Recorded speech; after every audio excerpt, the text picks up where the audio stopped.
Hello, everybody. Welcome into the Two for Talking podcast. We just did this last night, so deja vu. For those of you that don't know, we recorded talking about the playoffs last night, thinking, oh, we'll see each other next week and do this again. And lo and behold, the plans were thrown up in the air. Josh Yohe with the Athletic is down in Florida. His vacation plans were thrown for a loop. We got Joe Bartnick alongside. Guys, Mike Sullivan out as Penguins coach, and I will say, as they deemed it, it was a mutual, amicable breakup. As Michael Scott once said in The Office, when people say it's mutual, it never is, but this one was. I think I'm surprised. I'm not completely shocked. It had become apparent to me in conversations with Sullivan this season, like he didn't really think much of this roster. I mean, he was growing frustrated. I think in his mind, he heard all the whispers that, Sully, they need a new coach, this and that. And he was sensitive to that. And I think his response was like, what do you want me to do with Ryan Graves and this version of Erik Karlsson and this version of Chris Letang and Nola Chari and Kevin Hayes? What do you want me to do? And the fact is, the Penguins don't say that they're rebuilding, but they are. That's exactly what's going on right now. Even though you still have Sid and Gino, they're rebuilding. We all know it. And so there was going to be a period of time when they weren't very good, and we're in it right now. I think Mike Sullivan had enough. I really think he wanted real urgency to get back into the playoffs. And if you heard what Kyle said last week, guys, he basically came across as saying, hey, this is going to take a while. We're taking our time. We don't want to be a team that just barely gets into the playoffs next year. We want to build a championship team for years, and that might take longer to do. And I just feel like that was probably the last straw. Sullivan's tired of losing. I know some of the fan base will say, well, he should have coached better. Well, maybe. But I can also see where he's coming from when you do look at the Penguins roster. He'll have a new job soon, presuming he wants one. But it's still a pretty surprising day, Joe. It's a very surprising day, Josh. I woke up, I was shocked. Now, Staggy said if you listen to Dubas last week, he spoke very cryptically about a few things, which I did not pick up. He did say he was going to have to talk to Mike about some things. I didn't know. No, it's being reported by everyone. It's mutual. But I just heard on the iHeartRadio, they have whatever the national piece comes in, and the lady goes, Mike Sullivan fired today by the Penguins. So I don't know who wrote that. Some lady, and not the local was like the national. But it does seem like Dubas may have just pulled the trigger. Maybe he felt Sullivan was not I don't know. It just somebody had to walk away, and maybe Sullivan had too much pride to do it. But I think it was time. I mean, the bigger question is, how does Sidney Crosby react to it? That, to me, is the biggest scare of all this. No, that's a really good point. Mike Sullivan is a part of Sidney Crosby's comfort zone, right? And Sid's very particular, and we know this. And he and Sullivan have an extraordinarily close relationship. And when I heard the news, and it's funny, I was actually on my way to the Panthers morning skate. I took a shower, and I got out of the shower, and I looked at my phone, and I had like 30 text messages. Oh, shit, somebody's dead. And oh, no, it's just Sully. All right. Well, that's glad nobody's dead. That's still going to make for a busy day. But the first person I thought of was Sid. Because in so many ways, even though he's 37, I mean, it's his franchise. It is. And that's the coach he always wanted to play for. That's the coach that got him back to playing championship level hockey. People forget for 6 years, the Penguins had lost their way, even though they still put up dazzling numbers and great players. Mike Sullivan had to come in to get them back to that cup, which they won 2 years in a row. So there's a bond there that will never go away. And I'm just waiting for all the reports out of Canada. Sid's going to leave now. Sid's going to leave now. He's not. But if he ever were going to leave, it would be now, because this is a new era that's being ushered in, clearly. People my age and can attest to this. Mike Johnson tenure, his era was an abyss that was worse than anything but pre-Mario. Because in the post-Yags, pre-Sid Gino Flower era, there was hope. There was kids. There was a chance. This was like, wait a second. We have Sid and Gino, and we suck. What are we doing? And Sully saved us from all of that. And to me, thank you, Mike Sullivan. And to me, you want to make the Mount Rushmore of Pittsburgh Penguins head coaches. It's Badger Bob, it's Mike Sullivan, and then you all can debate among yourselves. It's not even close. I love Scotty Bowman, but Scotty Bowman with the Penguins was just another one of the great coaches that have come through here. And then you say Herb Brooks was great in 1980. You know, you got Disco, and you got Disco, and Disco won us a cup. Oh, Joe, you're muted. When Joe gets fired up, he mutes himself. It's actually very funny to me every time. But no, Joe, while you're unmuting yourself, I will continue on. I would take it a step further, and Mike Sullivan might be on the Mount Rushmore of Pittsburgh coaches, not just Penguins coaches. There have only 3 people in the history of Pittsburgh sports have won more than one championship as the head coach: Chuck Noll, Danny Murtaugh, Mike Sullivan. That's an incredible list to be on. And he will go on to have success wherever he goes, I predict. And you're right. Sullivan is one of the most important figures in franchise history. The Penguins were a floundering mess when he showed up on December 12th, 2015. They really were. And it took him about 2 weeks to fix them. And all of a sudden, they started playing great. And I was like, whoa, like this guy might know what he's doing. Wow. And you're just blown away by him. And I know there are people who will say that he's stuck around too long. I remember when I was a kid, people saying that about Chuck Noll. Like, he stuck around too long. The Steelers sucked in the 80s and the early 90s. Well, okay. Like, you can't win the championship every year. I'm sorry. I know that's what people want. It's really hard to do. Let's look at the big picture here. And the big picture is Sullivan is a great coach, maybe a Hall of Fame coach, and he was the perfect coach at the perfect time for these Penguins. So when you're speaking of his legacy, I assure you the positives far, far outweigh the negatives. 1 billion%. And let's face it, if it wasn't for asshole Ron Hextall, he might have won a few more playoff games. At least another series, I think. I mean, I feel bad for how it ended, but you're talking about Chuck Noll hanging around too long and not getting into Steelers. But I felt like this is what the Steelers don't have the balls to do. Is because Josh, I'm curious, what did you take away from the press conference whenever he said it seemed like he went up there to talk to Mike, and then eventually it became mutual. It sounded like it was a Dubas initiated process. What do you think? It did, and I think it was. Listen, I had numerous conversations, like one-on-one chats with Mike during the season. In particular, one in November, right around Thanksgiving, and one in March. And I interviewed him on both occasions, and then we had some small talk afterwards for quite some time. And he spoke so passionately to me about his desire to stay in Pittsburgh for the long term. Like, I don't think he was lying. I don't. I take him at his word. I don't think he wanted to leave.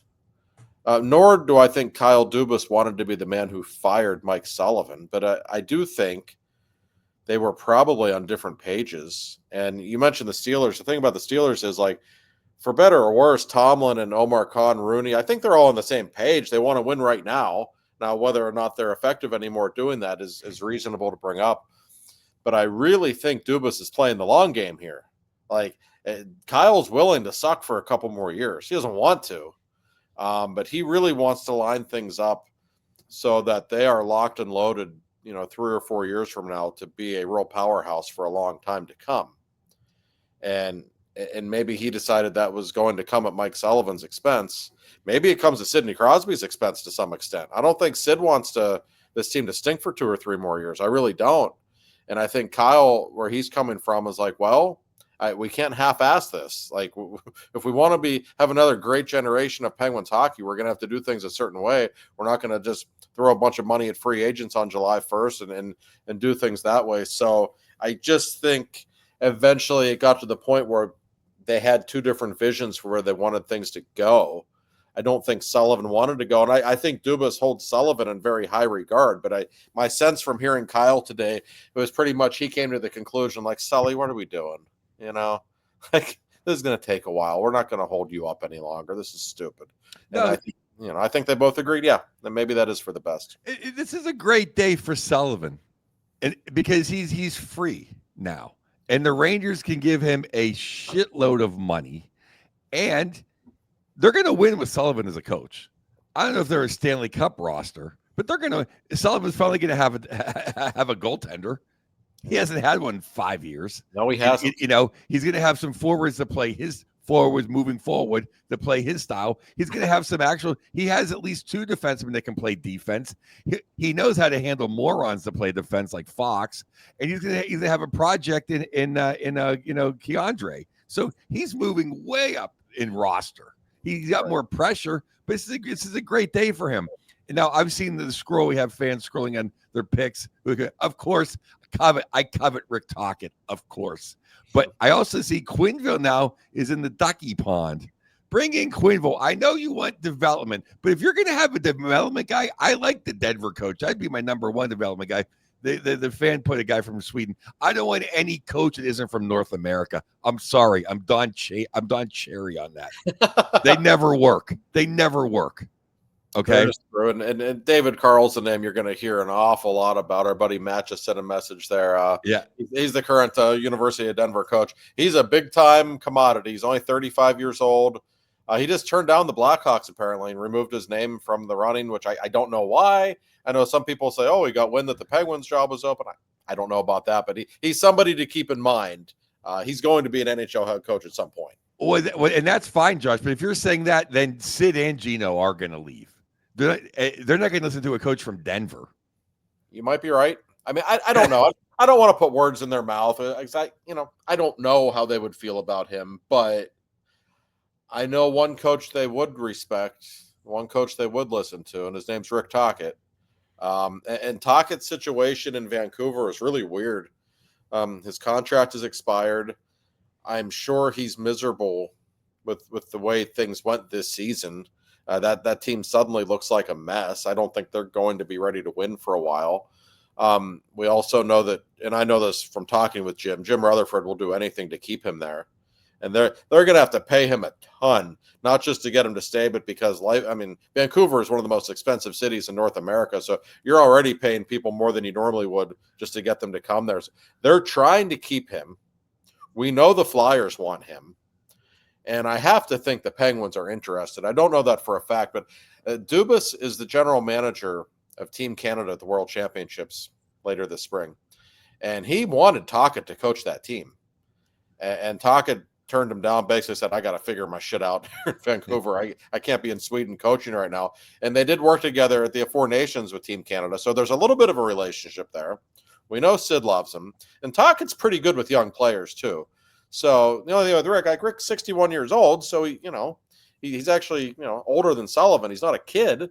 But I know he loves to coach. I know he wants to do it for a while longer. So when I thought about names who could replace him, like that was the no-brainer. I don't know if it's the job he wants. I don't know if Dubas ultimately will want him, but it's hard not to think about Tocchet. Yeah, FSW, they just can't be cheap right now. That's all I'm just worried about. Like, David Quinn has never won a goddamn thing. I don't want David Quinn stepping into the big seat. Either bring in a new guy from college or from the minors that has new ideas and light a fire under all these guys' asses and move out all the old guys. Okay. But just having David Quinn move over because it's easier is like, no, that's exactly what I don't want. Well, Go ahead. I tend to agree, guys. And I mean, I like David Quinn. He's a nice guy. He certainly did great work on the power play this year, but he's Sullivan's best friend. Like they coach, presumably have very similar ideas and very similar methods. If you want to change things up a little bit, it wouldn't really make that much sense. And I will say also for Quinn, yes, he did great work on the power play. He also coached the defensemen who are god awful all season long. And he's never had much success as a head coach in New York or San Jose. And in fact, San Jose was a disaster in the end. So I don't, I'm sure they'll give him a courtesy interview. Maybe even keep him around on the staff. That's fine. But I would be surprised, and I don't think the fan base would be all that thrilled with that hire if that's what they did. Did you think it was interesting how during the press conference Dubas he referenced him multiple times, Spencer Carberry? Like, did he? I forget. Did he say his name, or he just allude to? Yeah, because he hired him in Toronto, right? Right. Yeah. It's probably thinking, God damn, why couldn't you still be available 2 years later? Yeah, and so to me, I felt it just that whole part of the press conference really felt to me, as much as I want Rick Tocchet here, and I know the Pens, Crosby would probably want that. What do you guys think? Did that to me spoke to like, we want somebody new. We want somebody who hasn't really been through, recycled through the NHL. I agree with you, Cory. I don't think he's going to hire Tocchet for 5 different reasons. I want Tocchet. I covet Tocchet for the second reason. Number one is I want him to coach the Penguins. Number two, because I don't want him to coach Philadelphia. But I just think that they're going to FS1 or whatever they call themselves is going to cheap out. Someone's going to give him more money.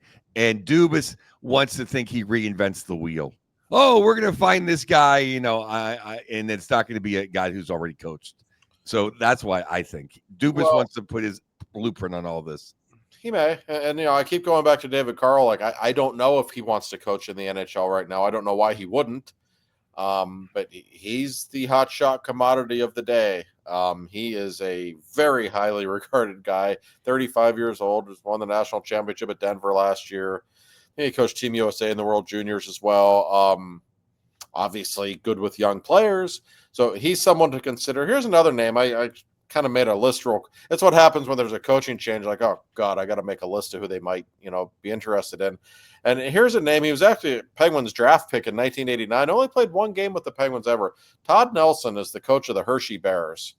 And, they are always one of the best AHL teams. He's regarded by a lot of people as the best coach in the AHL.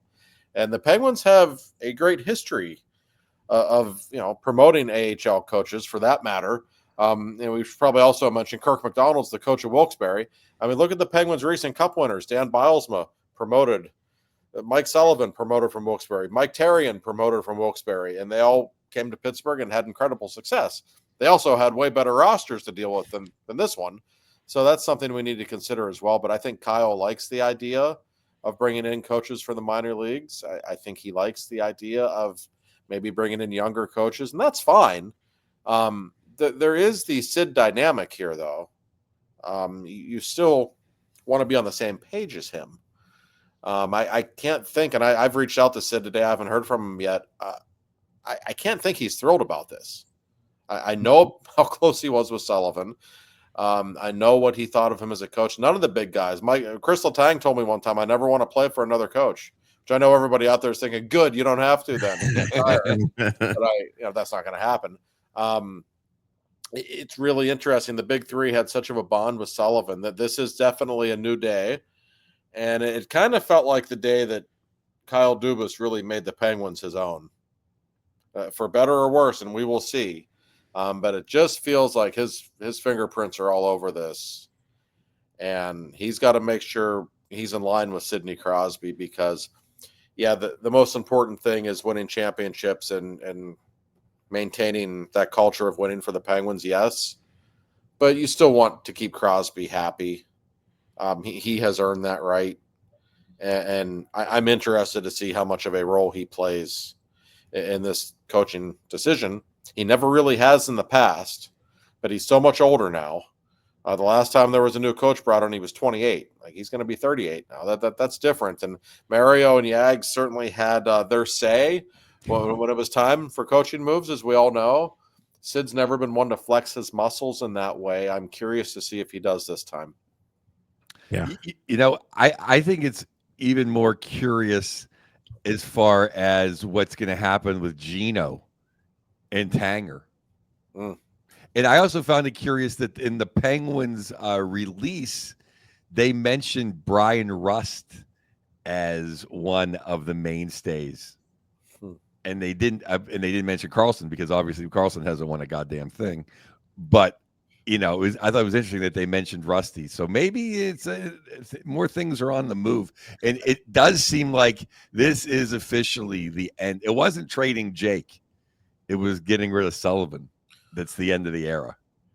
Yeah, it really does feel like that, doesn't it? And I just wrote a column for The Athletic, and I mentioned that really the era started to end when Jim Rutherford left, because Ron Hextall made such of a mess of things when he came in, and I can tell you for a fact that Ron Hextall and Mike Sullivan didn't see eye to eye. I think he drove Sully nuts. I wish Sullivan would have punched him in the face. I think he wanted to. I really do. I especially in the end, like around the time of the Granlund trade and all the weird stuff, like Sullivan. Well, basically, the Penguins could have gotten Jacob Chikrin and they got Granlund instead. Like, think about that for a second. Even though Granlund's had a resurgence still, Sullivan was furious then. He and Hextall just didn't have a good relationship. There was no communication there. Contrary to what you might hear about Dubas and Sullivan, I actually think they had a good relationship. I think they just kind of came to the conclusion that they wanted two different things. That doesn't mean that they had a bad relationship.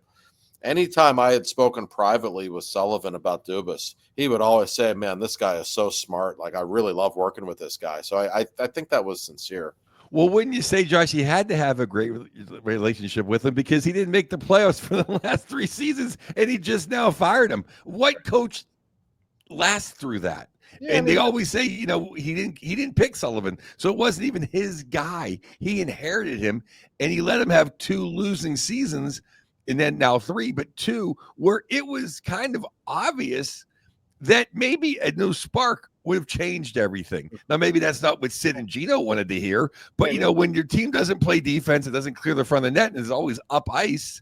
It does seem like maybe a different coach could have got that, or maybe practiced the shootout. Yeah. That maybe a couple more points and you'd have a playoff team. And I'm not trying to throw dirt on Sully now. I'm not going to Ron Cook Mike Sullivan. But that's something I did want to ask you guys. I mean, how much of this lack of success, like we crush Mike Tomlin, rightfully so, for not winning a playoff game for 8 years. And Sully hasn't won a playoff series in 7. And they have, yes, the roster has deteriorated around him, but their structure, their structure in play, their, commitment to defense and, everything just has eroded over the last 6 years. The last time they were good really was 2018. No, it has. And we should say one thing, technically he wasn't fired. And I only bring that up because, we don't know if Dubas just would have fired him if they didn't come to this agreement. We can assume maybe. I don't know that it's that simple though. So technically he wasn't fired. We'll find out more details, I think, whenever Sully eventually decides to speak about it. I'm curious. It certainly sounds like it was more of a Dubas initiated thing, but it's kind of interesting the way things ultimately unfolded. And you're right, Cory. When you look at the Penguins in the post-Cup years, I think what happened was there was always a valid excuse. Like, okay, they lost to the Caps in 2018. Well, they were out of gas, and they were. 2020 loss to the Canadiens. That was a bullshit tournament that shouldn't have even happened. We all know that. Mm-hmm. 2021, they were great that year. Like, Jarry blew that series to the Islanders. None of those things are on Sullivan. 2022, Sid gets hurt, Jarry gets hurt, DeSmith gets hurt. You got Louis Domingue, and they still should have beat the Rangers. Like, he actually coached his ass off that series. So you can make excuses all of those years that have nothing to do with Mike Sullivan, and they're completely valid. They're not even excuses. They're actually reasons. But that still shouldn't overlook the fact that they were starting to decay a little bit. And who among us can say that they look like a well-coached team the last couple of years? They give up 2-on-1s on the first shift of every game. Like that they didn't. Something was lost in the message, and maybe the roster just stunk, and that obviously I think was part of it, probably the biggest part of it. But then you watch Sully with the real team, with Team USA this year, and looked pretty good. Looked like they were well coached. So, is it the coach or is it the players? The truth's always in the middle. But in retrospect, I think it is in everybody's best interest. Sully gets to coach a good team again, theoretically. We don't know that he's going to the Rangers. That seems to be the favorite. I'm sure his hometown Bruins would like to have a word with him as well.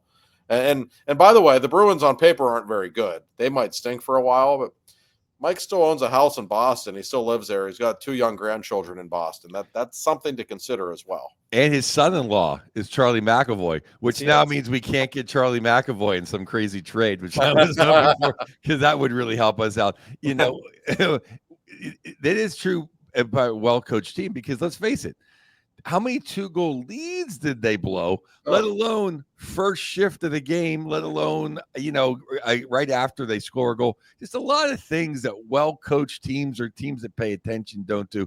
But I'm not putting all that on Sullivan. But getting back to your comparison, Cory, Mike Tomlin has easily been a worse in-game coach than Mike Sullivan has been.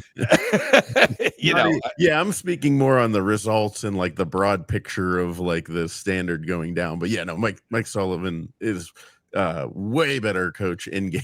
I don't even know if Mike Tomlin's at the game. Like, he's barely paying attention. It was just a little, shocking to see it play out this way. And I mean, so full disclosure for everybody that listens to the podcast and hears us talk last night during the Oilers Kings game. And Joe, you mentioned how, Pursuta brought that up to you on the DVE morning show last week. And I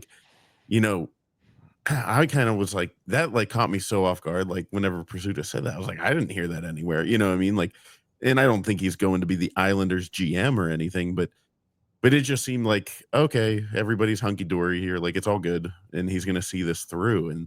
And I think we, all kind of said something to that effect. And then, bam, just it's over, and it does worry me. It does worry me about Sid hanging around. Thank God the trade deadline's over. This didn't happen before the trade deadline, because Biz Nasty would be losing his mind right now. But is there, we mentioned a little bit, is there any chance that Letang says, all right, trade me, no movement clause is waived? Because I read that in your article, Josh, and I was like, yeah, there we go. Well, can I step in real quick? Who wants him now? He was barely marketable before he had his fifth procedure. That's what I was going to say. I mean, I don't know that Chris ever was completely defiant about staying. I never, you talk with Sid or Gino, and it's always a little different with those two. Like, they make it very clear, I have no interest in ever playing anywhere else. Chris will say things like, it's a business, you never know. I think Chris would be willing to go. We know, listen, Chris's family's living in Los Angeles. I think everybody knows that by now. Like, he has a house in LA. I'm sure if the Kings or the Ducks came calling, he'd be fine with that. I'm sure if the Canadians came calling, he'd be fine with that.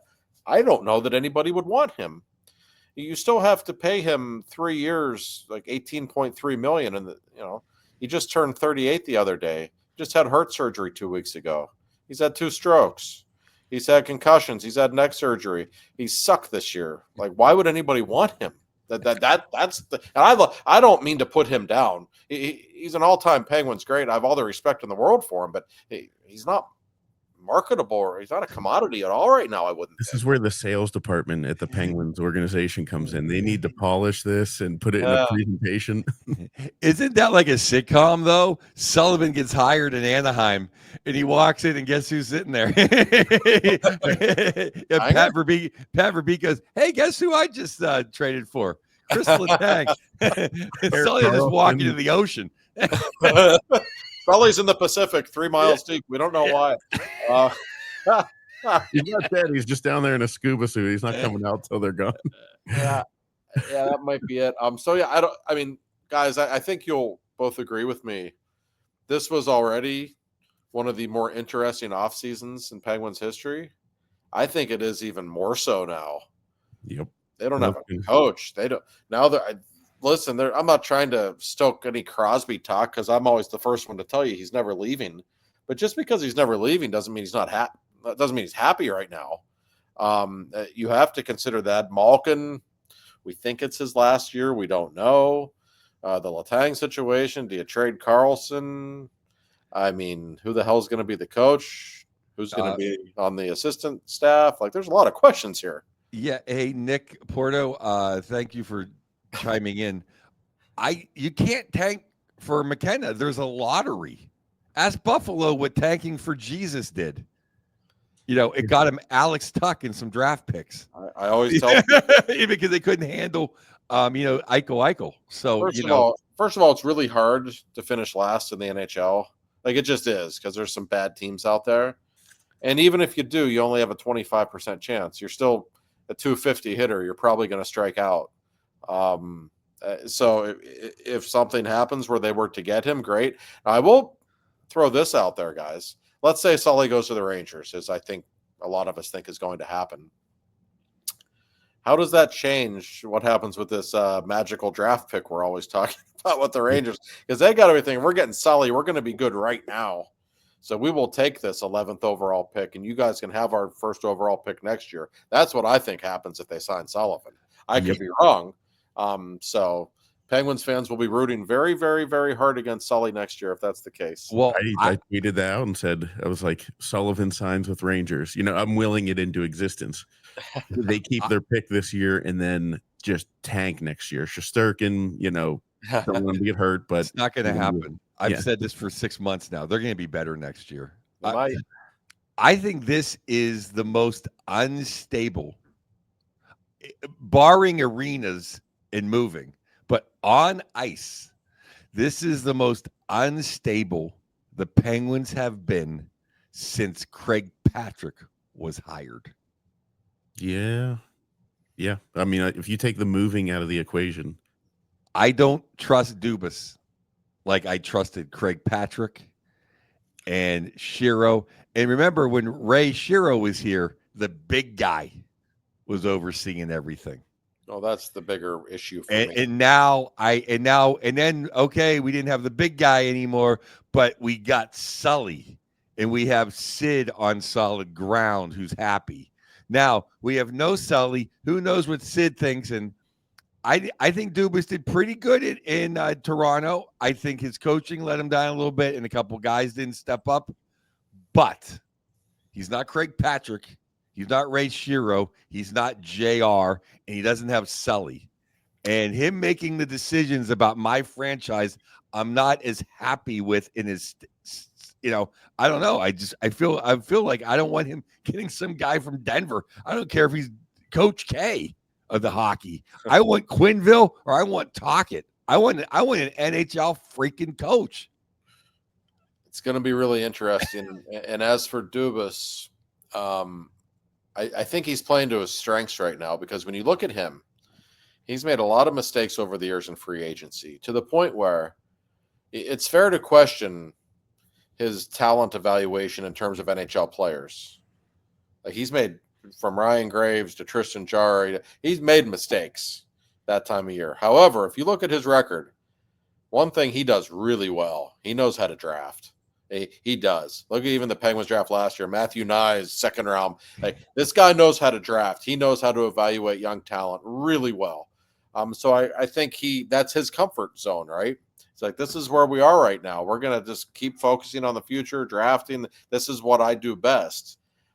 He has a lot of questions to answer. I think he's a really bright guy. I think he's done well in the last year, really well. But in terms of actually building that NHL team, he absolutely does have some questions and questions to answer. And I keep thinking about Sully, and for all the mistakes he made as coach the last few years, for all the frustrations and disappointments. See, either Joe or Cory, one of you said it earlier, and it's true. He hasn't had a good goaltender in years. It was me. And now he's got one of the best in hockey. His backup goaltender is better than every one of our goaltenders since Murray was good. Absolutely he is. So, I mean, the goaltending betrayed Mike Sullivan time and time again. It really did, whether it was Tristan Jarry or whether Murray wasn't really the same, in 18, 19, or obviously, DeSmith or all the backups. I mean, he has been betrayed over and over again at that position. He doesn't have to worry about that in New York. That changes things quite a bit for him, I would think. And if indeed he does go there, which again, we don't know that, but I've had enough people who would know tell me that Chris Drury is just infatuated with Sullivan. I don't doubt that. And I'm sure the Rangers are going to do everything in their power to bring him in. I think he's going to be pretty well paid. I think Oh. Charlie McAvoy's child will be getting plenty of Christmas presents this year. Yeah. Yeah. And if you think about it too, like on the national level, look how many people slurp Mike Tomlin and have no idea his day-to-day incompetence. So if you from a national level or from an in-division level see 2 Stanley Cups and everything Sullivan has done, he has to be done. He has to be number one on everyone's list. Yeah, he's the coach of the U.S. Olympic team, for God's sake. I mean, and obviously they acquitted themselves really well in the Four Nations. I don't think anybody watched that team and thought Mike Sullivan didn't know what he was doing. At least now Brian Russ can play on the Olympic team because it won't be like what do you call it? Patriotism or whatever. Not patriotism, patronage. I don't even know what the word I'm trying to say is. Nepotism. There it is. Do you think Sully will bring Torts with him to be an assistant wherever he goes?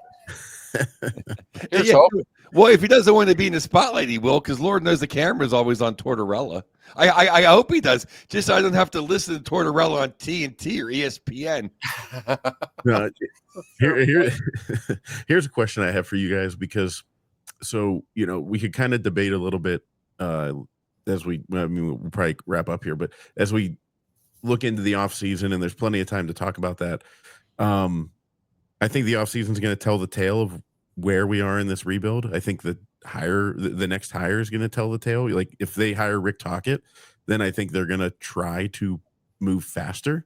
I don't think that's going to happen. But anyways, my original point was, do you guys think that they are going to, I'm trying to figure out how to phrase it. I'm getting tongue-tied for the first time. Do you think this is getting slowed down at all, and we're getting the Kevin Hayes guys thrown back out there? Or do you think Kevin Hayes woke up, saw the news this morning, was like, oh crap, my playing days are done in Pittsburgh? Like, are we gonna have this? That's what I mean. The slow development process of getting guys from the minor leagues to the NHL. Because I love Sully, but why the hell was Koivunen and McGroarty not up here just a little bit earlier? We could have used them, I think. I don't know, what's his name? Jeff Carter from last season. We had him way too long. Like just too many guys taking reps that don't need, taking shifts that don't need to take them. I mean, that's fair, but it was also Kyle Dubas who could have called those guys up. It was Kyle Dubas who acquired Kevin Hayes and Nolan Sharp. Yeah. He his hands were certainly in on that too. So I see what you mean, and it will be interesting to see if the Penguins just really go young or what the plan is. We'll find out here in coming weeks. Although my lasting memory, I just wrote about this, my column of Mike Sullivan. I was talking with him in March, and he was just having a meltdown because of all the people saying that he wouldn't play young players. And it was Mark Madden in particular would drive him nuts when he would always say that on the radio. Sullivan looked at me, and he actually pointed at the door. He says, have you seen Jake Gensel or Brian Rust walking through that door recently? I said, no, which was his way of saying, like, these young players are shit. What do you want me to do with them? He didn't come out and say that, but it was very obvious what he was saying. And I see it from both. I hate to ride the fence, but he's right. He's absolutely right. But it was also, painful watching guys like Hayes get all the ice time they were getting when it was obvious that he did trust them more. So when you think about it and that, see it through that lens, it probably is best that he moves on, because they were just in two different places at this point, and I think that's obvious. Yeah, I remember you saying that, and I was like, yeah, I agree with him. They're not coming through the door. But then when Koivunen and McGroarty were out there, and you're like, wait a minute, dude, like guys are good. Yeah. Like, so I don't know. And there's also a fine line, but not even a fine line. There's a big gap between, okay, Hayes is on the roster. Hayes plays 7 minutes a night. You can scratch him. Or, hey, look who bumped Gino off number 1 power play, Kevin Hayes. Yeah. You know, so it's like there's two different thoughts there. I have one thought, and then I want to talk about what happened after we went off the air yesterday. One is, what does our great sponsor, Bill Neofus, think of this move? Oh, boy, God almighty. I was actually about to bring Bill up, and that is neofusinsurance.com. In fact, we're going to give Bill's number. If you want to talk insurance or perhaps even new Penguins coaching prospects, it's 412-364-3388. Any kind of insurance that you need, he's got you covered. Bill's been calling for Sully's head for a while, actually. He's been ready to move on for a while. So this is a happy Monday afternoon for our great sponsor. I have zero doubt. I'm going to write that number down, Bill, because I'm going to need it if Rocket goes to the Flyers. I'm going to need home insurance because I'm going to burn this place down. I'm going to need fire, auto. I'm going to car bomb my own house. I was just talking about what happened last night, and yes, my mistress is going. How can we go back 2-2 to LA? The harmonica is not going to sound as sweet.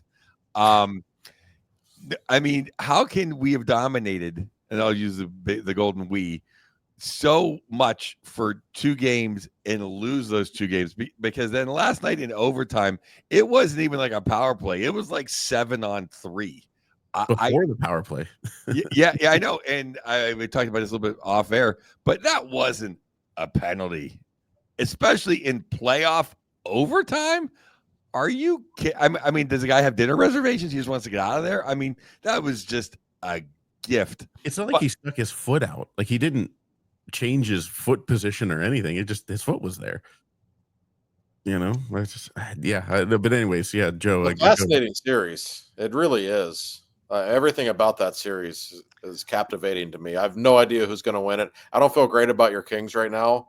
I kind of felt like they kept going into the prevent defense in the third period, and it just you got to push a little bit, right? And my buddy Byfood, you got to get the puck out. Oh, listen, we've been talking him up how great he's been, and he has been. Yeah. Very simple play there, and he just didn't execute it. I mean, that was terrible. And you know, our little Hiller, besides that terrible challenge, he's running this Gavrikov. Now he was the most he's ever played in a playoff game, other than a stupid bubble game. You're wearing your D out. He's only playing 3.5 to 4 defensemen, and he's only playing those same 3 lines. I'm like, Byfield and Fowler out there all the time, which is great. But you know what happens? You start to get these overtime games, and say they do win this series, you're gonna be worn out against Vegas or Minnesota. You gotta deepen your bench. I don't know. He's driving me crazy as a coach. Yeah, no, I thought that's why they were just under siege in overtime, because they had just worn down their players. I mean, what's his name who took the penalty was out there for 2.5 minutes.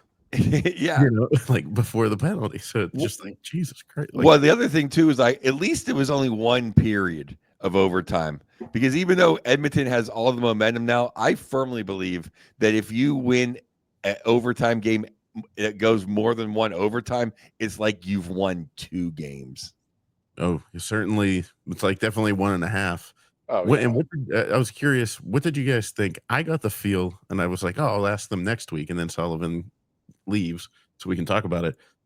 Did that overtime period feel like, I know it was a different circumstances, but it felt like Eastern Conference Game 7 overtime against the Senators. Remember in the first overtime where we just had chance after chance? I mean, Phil Kessel had a puck roll across the crossbar on a breakaway. Like, it just felt like, I was like, Oilers, you better bury this puck sooner rather than later, because there's going to be they deserved at that point to win, and they were on the verge of having a fluky puck just sneak through and destroy their comeback. Did you guys get that sense at all? A little bit. It was just strange how the Oilers, like 90% of these games, are being dominated, but then when they like flip the switch, like the Kings are just on their heels, and you can just feel it coming. It's just a weird series. I'm cheering for the Kings because I want Joe to be happy, And also because I think the summer in Edmonton would be hilarious if they go out in the first round. Like I'm certainly here for the chaos.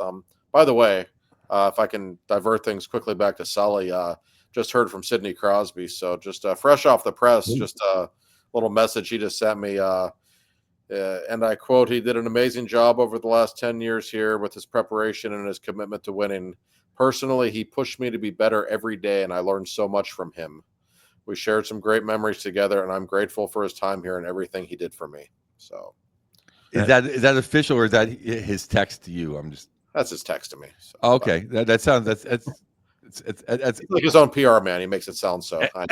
Yeah, no, I mean, it's so great. We literally, fans of Two for Talking, look what we have here. We literally have the pipeline to Sir Sidney. Yeah, I mean, he's always going to say the right things. But I know this stings him. This is his favorite coach ever. There's no other way to put it. Those two have a very real bond. It stings me. Yeah. I mean, as much as the same way. I just didn't want to. Because like I said, I don't trust this franchise now.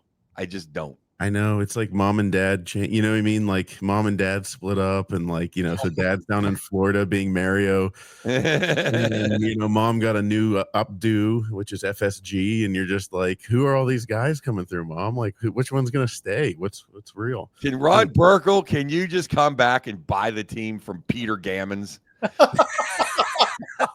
Every time I hear Fenway Sport, I hear Peter Gammons on the red song and nauseating New England bullshit. Well, I did being Fly in the Super Jet, Burkle. Come in with your golf shirt on and let's kick some ass. Yeah. Well, and I will say, being a long time, remember this back in the day, we probably all were before, we advanced in careers, but proud MFer. Remember whenever Mark Madden used to call everybody a Madden follower? Oh, yeah. So if you follow Mark Madden, you see a lot of Liverpool news, and the pure irony that Liverpool is owned by FSG as well. But he talked about it with Ben's this morning on their Monday morning podcast, and Liverpool changed their coach. They just won the championship. So, I don't know, maybe FSG does have the right mindset. I don't know. And it's interesting because from everything I've been told, the FSG guys love Sullivan. I mean, love him. He's a Boston guy. And I had somebody in the organization tell me that they view him as their Belichick. Like they think that highly of him. So I don't want to say that he was shown the door. I don't think it's that simple. But I actually believe Kyle. I mean, listen, executives lie through their teeth all the time, but I believe him when he says we just sat down and talked about it, and we kind of came to the conclusion that it doesn't really make sense anymore. It's going to be a long time before we're great again, and he's ready to coach a great team now. I know one thing. If Burko and the big guy were still owning a team, it would be Rick Talk would be announced right now. Damn right. You're not wrong. You're not, and I've thought a lot about stuff like that. And if Jim Rutherford were still the GM, they never would have rebuilt. Like they'd still be trying to win every damn year. They'd be doing all kinds of crazy stuff. We've talked about it many times about, we're like, you said, maybe at some point we'll get talking on the show, but right now would be the most volatile time to get him on, because it would be the three of us pitching him on hey, like you should come over here. Have you, we'd be telling them about things they built near Cranberry. Like, did you know that they have, Permanis right there and a milkshake factory? It's interesting you say that, Cory, because one of Tockett's beefs in Vancouver isn't, the sissy Mary named Mr. Pedersen. It's they don't have a practice facility. They're the only team in the league that doesn't. Yeah, maybe Rick forgets what Cranberry's like. We'll just have him down to Cranberry for a milkshake real quick. We'll get a Rusty shake. Listen, I'm all for it. I've already texted him. Like, listen, come, because we all love Rick. He's just the greatest guy ever. I mean, he's Rick Tocchet. If you've ever met him, you only have to meet him. I believe he's been to your shows, hasn't he, Joe? Yeah, no, he's my favorite. And a former Flyer who ends up to be one of my all-time favorite people. What they got to do is build a casino out in Cranberry. That will get Ricky out there. You get Yager, an assistant coach.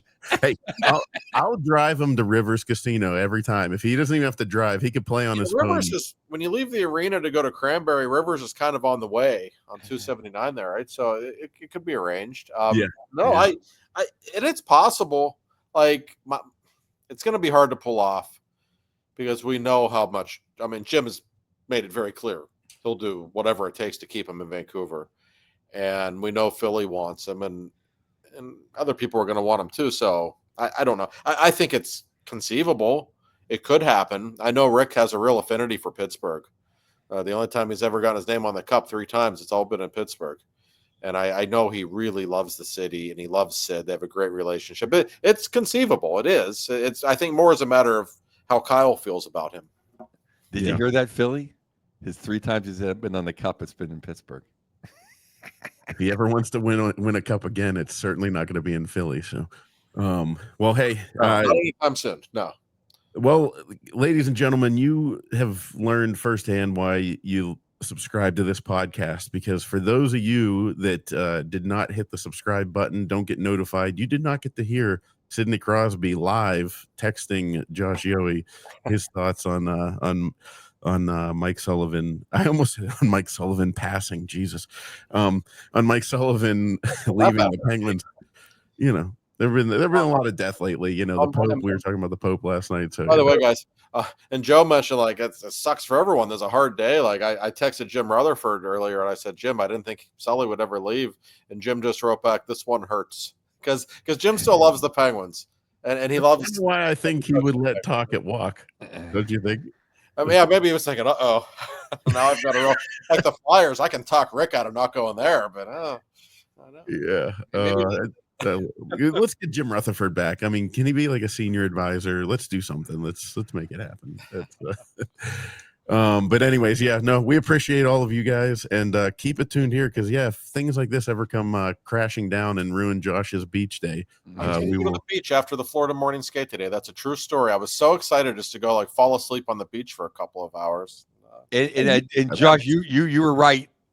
I don't know if you reported as fact, but it seemed like you just were saying it like you knew, but I don't know if you reported as fact. Kachuk full playing, no suspension, no nothing. I don't mean to make anything about myself, but I've now written 5 articles today, and I just know this game tonight's going to go to quadruple overtime. I can feel it coming a mile away, but that's okay. It's playoff hockey. It's what we all love. So no, it can't, because then that means we'll miss the whole Avalanche Stars game, right? Right, and I would like to watch some of that game myself. I know. Tell Jake to end it quick, and we'll go fight. We'll go back. Let's have a blowout tonight so that Josh can write his piece and have it done by the end of the 3rd period. Yeah, I like that. So, all right. Well, I guess enjoy the rest of your day. You've probably got 2 more articles to write and a couple radio hits, and then a game to cover. So, all right. We appreciate all of you guys, and thanks for watching, everybody. Seriously. Yep.